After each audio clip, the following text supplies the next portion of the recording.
Gubernur Jakarta bersama dengan Pak Wali Kota Jogja. Hari ini kita memulai ikut untuk retreat. Bismillahirrahmanirrahim. Meluncurkan Danantara Indonesia.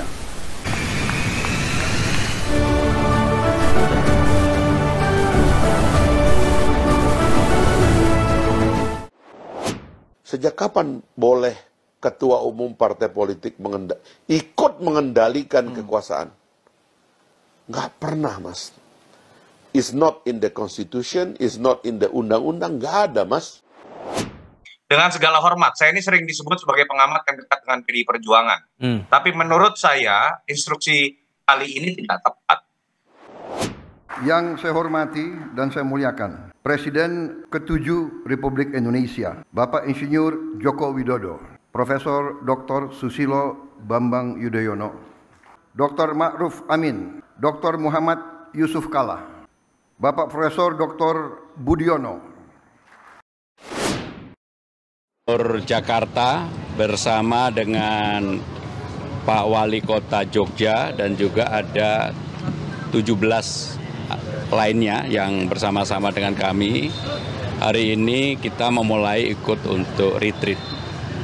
Kenapa baru hari ini? Tentunya saya tidak perlu menjelaskan apa-apa, tetapi apapun saya tetap berkomunikasi dengan Ibu Megawati dan juga DPP partai. Apa yang kemudian menjadi keputusan bersama, tentunya dengan berbagai pertimbangan, dengan mempertimbangkan sesungguh-sungguhnya apa yang menjadi arahan Ibu Ketua Umum untuk melakukan penundaan. Saya tahu dalam beberapa waktu ini akan ada lagi yang akan bergabung. Ya, saya nggak akan sebutkan jumlahnya bergabung. Ya silakan, kita welcome masuk ya. Dan kemudian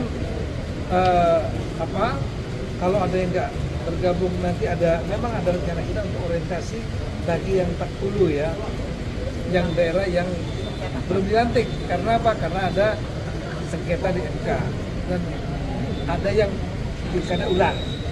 Tito Karnavian sendiri menilai kepala daerah yang hadir pada hari pertama retreat sudah menyadari bahwa kegiatan ini juga berguna untuk mereka sendiri. Selain itu, para kepala daerah yang ikut retreat disebut oleh Tito Karnavian memahami bahwa mereka ini dipilih oleh masyarakat dan harusnya menjadi petugas rakyat begitu ya.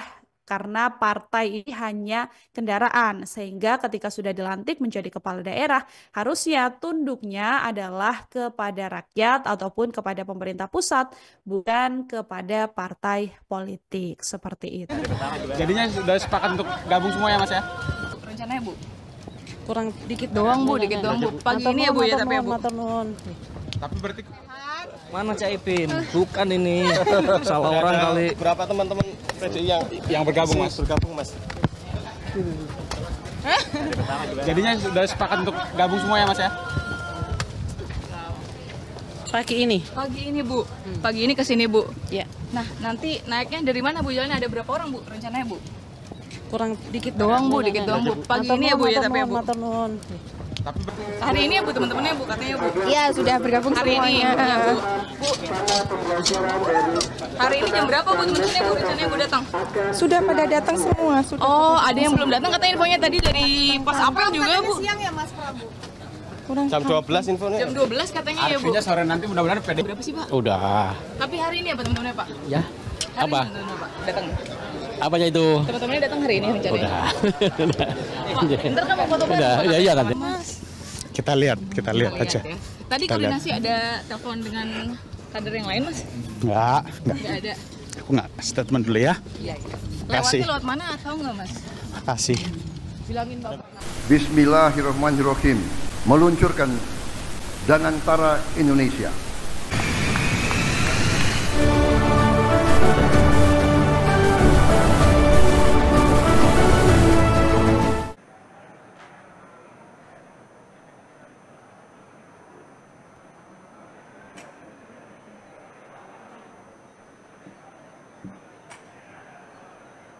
Sabar masuk kiri, sabar kiri.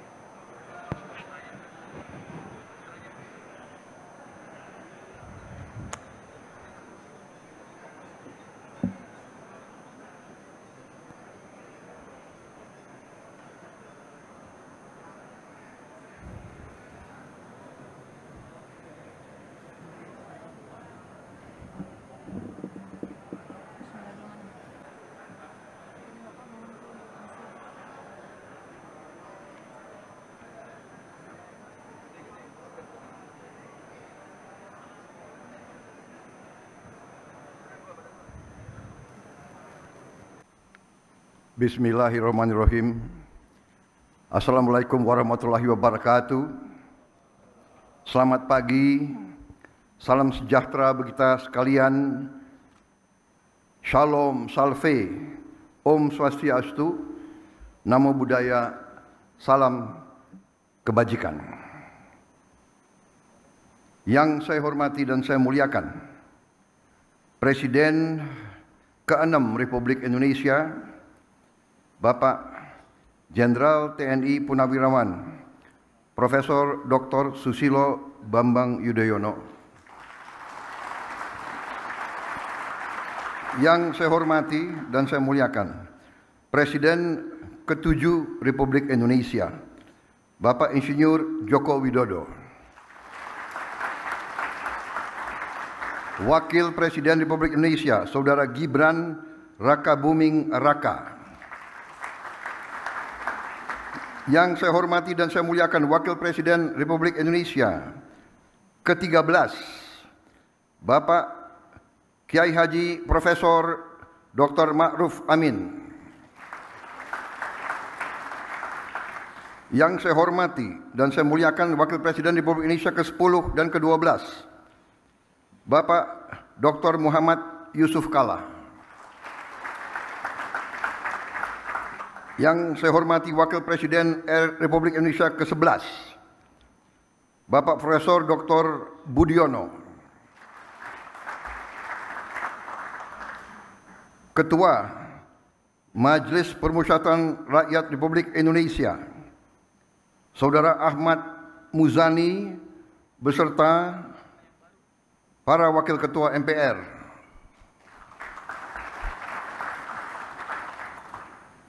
Yang saya hormati, Ketua Dewan Perwakilan Rakyat Republik Indonesia, Saudari Puan Maharani.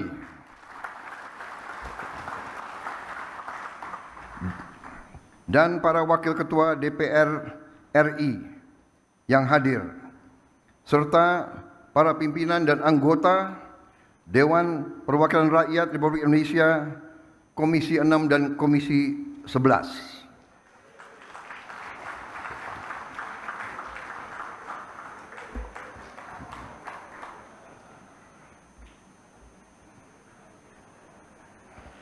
Tanpa mereka hari ini tidak akan terjadi. Terima kasih Ketua DPR dan semuanya. Ketua DPD Dewan Perwakilan Daerah Republik Indonesia, Saudara Sultan Najamuddin beserta para Wakil Ketua DPD, para pimpinan lembaga tinggi negara yang hadir, para menteri koordinator, para menteri, kepala badan, Kabinet Merah Putih, Ketua Dewan Ekonomi Nasional, Jaksa Agung, Kepala BIN, Panglima TNI, Kapolri, dan para wakil menteri serta seluruh anggota Kabinet Merah Putih yang hadir. Juga para ketua umum partai politik, Ketua Umum Partai Golongan Karya, Saudara Bahlil Lahadalia, Ketua Umum Partai Demokrat, Saudara Agus Harimurti Yudhoyono, Ketua Umum Partai Amanat Nasional, Saudara Zulkifli Hasan,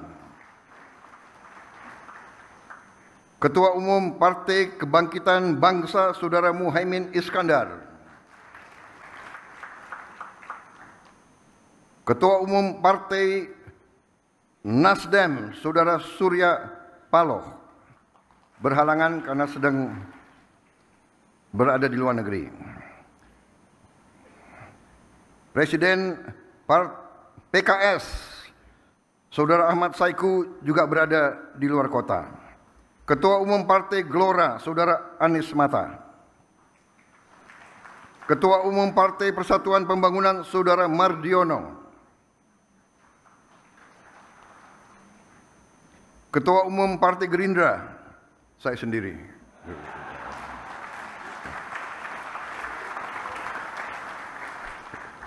Tapi hadir Ketua Harian dan Sekjen. Yang mewakili Partai Bulan Bintang, Partai Prima, Partai Garda Republik, dan Partai PDI Perjuangan.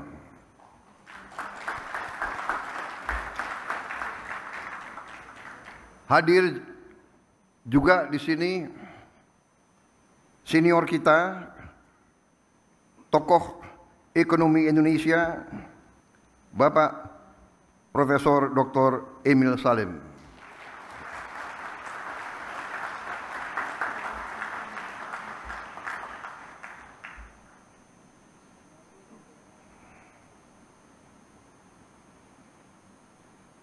Yang saya hormati, para duta besar negara sahabat. Hadir di sini 65 duta besar negara sahabat. Dan 32 perwakilan juga negara-negara sahabat yang hadir.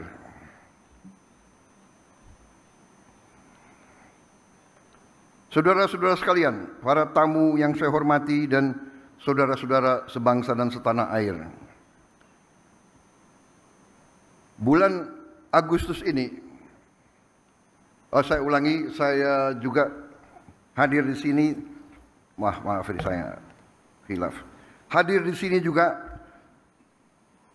tokoh-tokoh organisasi agama, Ketua Umum Nahdlatul Ulama, Saudara Kiai Haji Yahya Khalil Stakuf, Ketua Umum Muhammadiyah, Profesor Dr. Kiai Haji Haidar Nasir, Ketua Presidium Konferensi Wali Gereja Indonesia, Monsinyur Antonius Subianto Bunyamin, perwakilan dari Persekutuan Gereja Indonesia, Majelis Ulama Indonesia, Parisada Hindu Dharma Indonesia, Pengurus Pusat Persatuan Umat Buddha Indonesia, Majelis Tinggi Agama Konghucu Indonesia.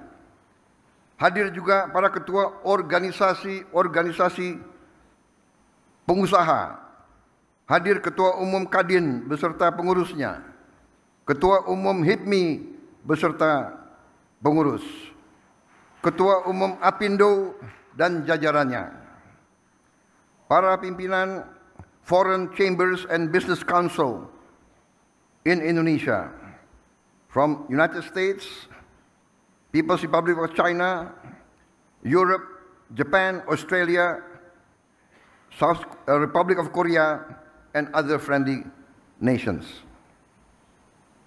Saudara-saudara sekalian, hadir juga tokoh-tokoh pengusaha nasional, Bapak Khairul Tanjung, Bapak Gariboldi Thohir, Bapak Franky Wijaya, Bapak Haji Andi Samsudin Arsyad, Bapak Anindya Bakri, Bapak Arsyad Rashid, beserta para pengusaha nasional, para CEO dan para pelaku ekonomi yang saya hormati. Hadir para pelaku perbankan nasional, Dirut Bank Himbara, Gubernur BI yang saya hormati, Ketua OJK, Kepala LPS, Direktur Utama Bursa Efek Indonesia, dan para pengguna pasar modal. Hadir juga para rektor-rektor universitas, serta para pimpinan redaksi dari media-media nasional. Hadirin tamu undangan yang saya hormati, saudara-saudara sebangsa dan setanah air, bulan Agustus ini, bangsa yang kita cintai, bangsa Indonesia, akan dengan bangga merayakan 80 tahun kemerdekaan. Selama 8 dekade, kita telah menghadapi berbagai tantangan dan ujian. Namun, kita tidak pernah goyah dalam mewujudkan visi membangun Indonesia yang sejahtera. Kita telah berkorban begitu banyak demi menjaga negara kesatuan Republik Indonesia dan menegakkan cita-cita luhur yang menjadi dasar berdirinya bangsa kita. Namun, di tengah perayaan atas capaian yang telah kita raih, kita juga harus berani menghadapi kenyataan.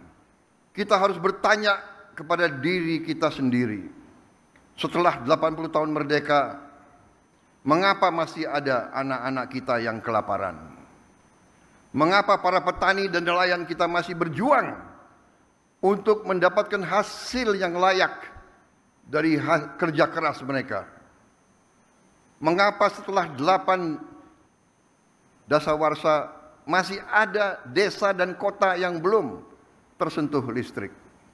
Mengapa di tengah kekayaan yang kita miliki, masalah-masalah ini masih tetap ada? Dan yang lebih penting, bagaimana kita dapat memperbaiki keadaan ini? Bukan karena kita kekurangan sumber daya, tapi mungkin karena cara kita mengelola dan memanfaatkannya belum sepenuhnya memberi manfaat sebesar-besarnya bagi rakyat. Inilah kenyataan yang harus kita akui. Karena perubahan yang berarti hanya bisa dimulai dari keberanian untuk melihat kebenaran. Keberanian untuk melihat kekurangan-kekurangan kita. Mengelola dan memanfaatkan sumber daya alam yang dianugerahkan Tuhan untuk sebesar-besarnya kesejahteraan rakyat dan masa depan Indonesia adalah tugas utama kita. Sebagaimana diamanatkan dalam pasal 33 Undang-Undang Dasar 1945 ayat 1 yang berbunyi, perekonomian disusun sebagai usaha bersama berdasar atas azas kekeluargaan. Ayat kedua, cabang-cabang produksi yang penting bagi negara dan yang menguasai hajat hidup orang banyak dikuasai oleh negara. Ayat 3, bumi dan air dan kekayaan alam yang terkandung di dalamnya dikuasai oleh negara dan dipergunakan untuk sebesar-besar kemakmuran rakyat. Azas-azas ini harus menjadi pedoman kita dan memang telah menjadi pedoman kita dalam memastikan bahwa kekayaan nasional benar-benar memberi manfaat bagi seluruh rakyat Indonesia. Azas-azas inilah yang membimbing pekerjaan saya dan menjadi dorongan utama bagi saya dalam menjalankan amanah konstitusional dengan dedikasi serta efektivitas yang setinggi-tingginya.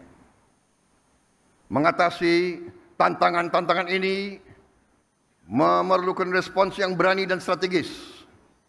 Itulah sebabnya peluncuran Danantara Indonesia hari ini memiliki arti yang sangat penting. Karena Danantara Indonesia bukan sekedar sebuah badan pengelola investasi, melainkan harus menjadi instrumen pembangunan nasional yang akan mengoptimalkan cara kita mengelola kekayaan Indonesia. Jangan salah. Apa yang kita luncurkan hari ini bukan sekedar sebuah dana investasi, melainkan instrumen alat pembangunan nasional yang harus bisa mengubah cara kita mengelola kekayaan bangsa demi kesejahteraan seluruh rakyat Indonesia.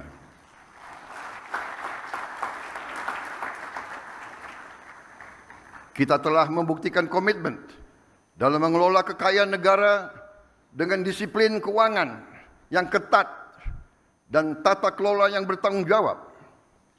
Dalam 100 hari pertama pemerintah yang saya pimpin, kami berhasil mengamankan lebih dari 300 triliun rupiah, hampir 20 miliar dolar dalam bentuk tabungan negara, dana yang sebelumnya terhambat oleh inefisiensi, korupsi, dan belanja-belanja yang kurang tepat sasaran. Kini dana tersebut akan dialokasikan untuk dikelola oleh Danantara Indonesia, diinvestasikan dalam 20 atau lebih proyek-proyek nasional sebagai bagian dari industrialisasi kita dan hilirisasi kita. Proyek-proyek yang berdampak tinggi, yang akan menciptakan nilai tambah yang signifikan untuk bangsa kita, menciptakan manfaat nyata, lapangan kerja yang bermutu, dan kemakmuran yang berjangka panjang bagi masyarakat Indonesia. Kita tidak mau lagi menjual sumber alam kita murah. Kita tidak mau jadi sumber raw material bagi bangsa lain. Kita bertekad ingin menjadi negara maju. We have already proven our commitment to managing Indonesia's wealth and assets with very careful financial discipline and responsible governance. In our first 100 days, my administration secured over $20 billion in savings, funds that were once trapped in inefficiency, corruption, misallocation, but will now be channeled into 20 high-impact national projects, creating real long-term benefits for our people. Saya bersama pemerintah yang saya pimpin didukung oleh koalisi yang solid, bertekad keras untuk membangun suatu pemerintahan yang bersih, yang bebas dari korupsi. Saya akan melawan korupsi dengan sekeras-kerasnya dan dengan segala tenaga dan upaya yang bisa saya kerahkan tanpa pandang bulu.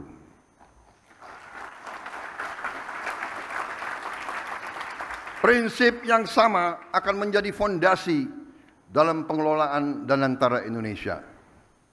Visi untuk mengelola sumber daya nasional secara bijaksana bukanlah sesuatu yang baru. Tidak lama setelah kemerdekaan, para pendiri bangsa mendirikan Bank Industri Negara untuk membiayai sektor perkebunan, industri, pertambangan. Pendahulu-pendahulu kita telah lama investasi dalam sektor-sektor strategis. Presiden pertama kita mendirikan Institut Pertanian Bogor karena memandang pertanian sebagai sektor strategis. Bung Karno pernah mengatakan, "The stomach cannot wait." Kita tidak boleh mengizinkan kelaparan yang ada di Indonesia.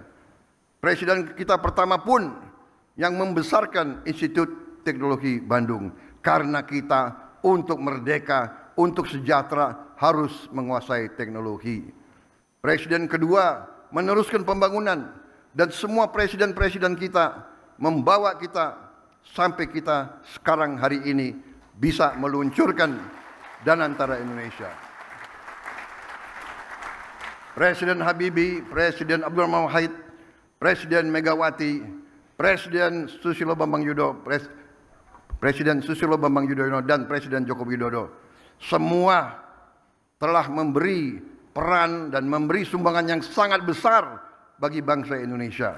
Dan sekarang jatuhlah kepada kami untuk mengamankan fondasi-fondasi yang telah dibangun dan untuk meneruskan mencapai cita-cita kita menjadi negara sejahtera, rakyat kita makmur, aman, dalam keadilan. Saudara-saudara sekalian, kini setelah hampir 80 tahun berlalu, tibalah generasi kita, pemerintah kita, untuk mewujudkan visi para pendiri dan pendahulu kita.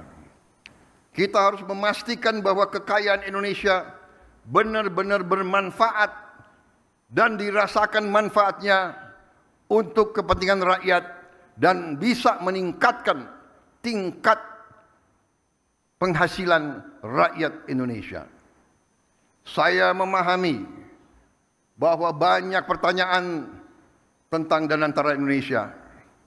Mungkin ada yang ragu-ragu apakah ini bisa berhasil atau tidak. Hal ini adalah wajar karena inisiatif ini belum pernah ada sebelumnya. Namun hari ini seluruh rakyat Indonesia patut berbangga karena dengan total aset lebih dari 900 miliar dolar Amerika, Danantara Indonesia akan menjadi salah satu dana kekayaan atau sovereign wealth fund negara terbesar di dunia.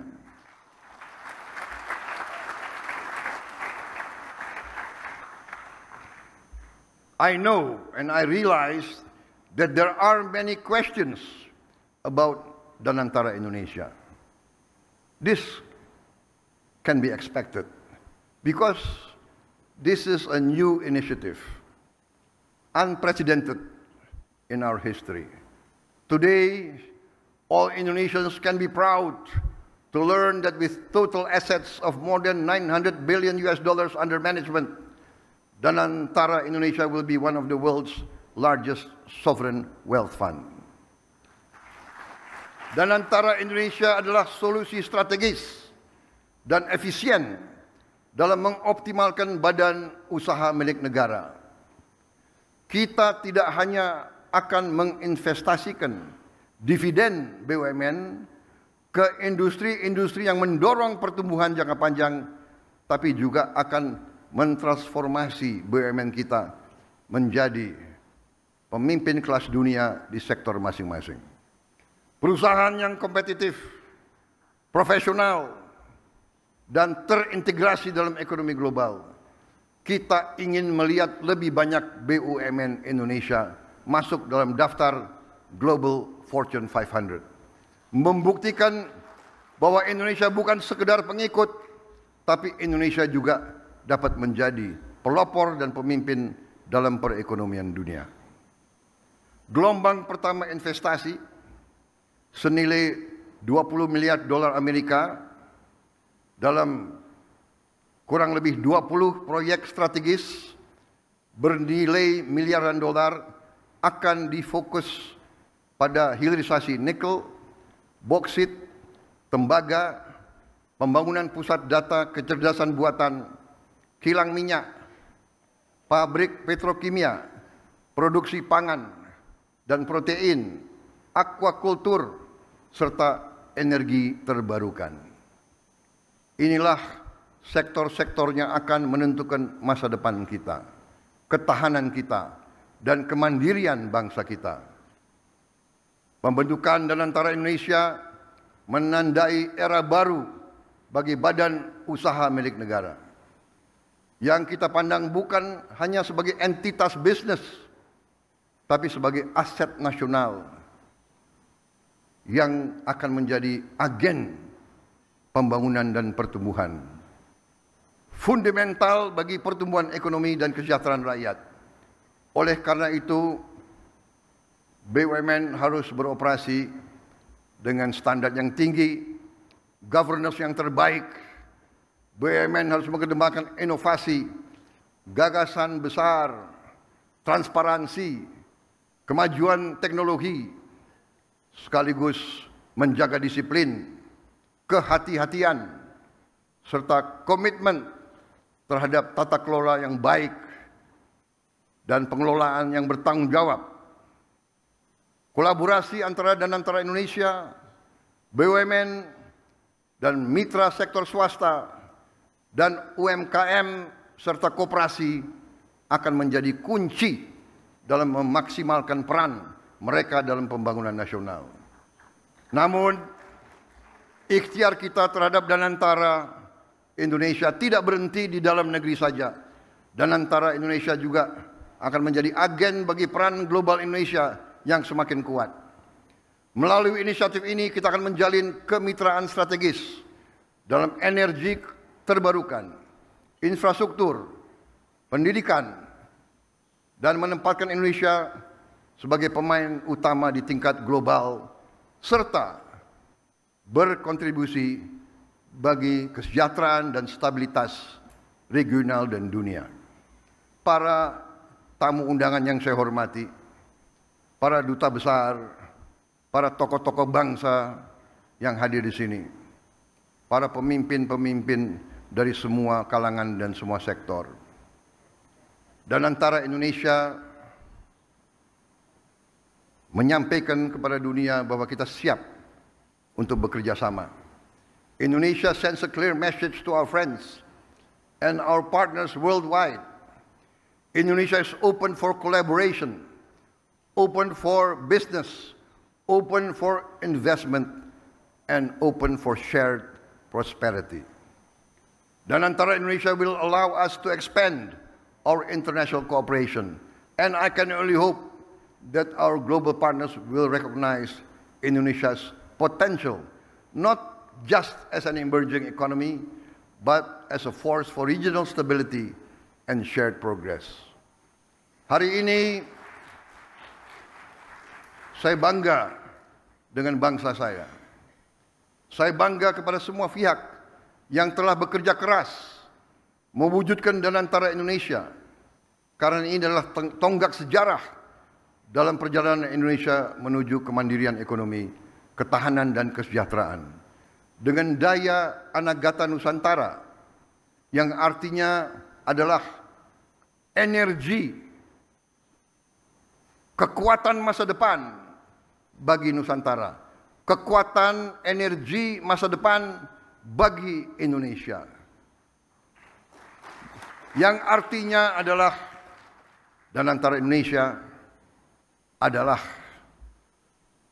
untuk anak dan cucu kita. Dan antara Indonesia untuk itu harus dikelola dengan sebaik-baiknya, dengan sangat hati-hati, dengan sangat transparan, dengan saling mengawasi, harus bisa diaudit setiap saat oleh siapapun, karena ini sekali lagi adalah milik anak dan cucu kita, milik generasi penerus bangsa Indonesia. Saya yakin dan percaya Indonesia akan terus melangkah maju, lebih kuat dan lebih bersatu dari sebelumnya. Dengan keyakinan ini, mari kita bergerak bersama, bersatu dalam tujuan, teguh dalam tekad, dan yakin bahwa pencapaian terbesar Indonesia masih ada di depan kita. Saudara-saudara sekalian, percayalah, Indonesia akan capai cita-citanya. Kita akan menjadi negara maju, negara makmur, negara terhormat. Terima kasih. Wassalamualaikum warahmatullahi wabarakatuh.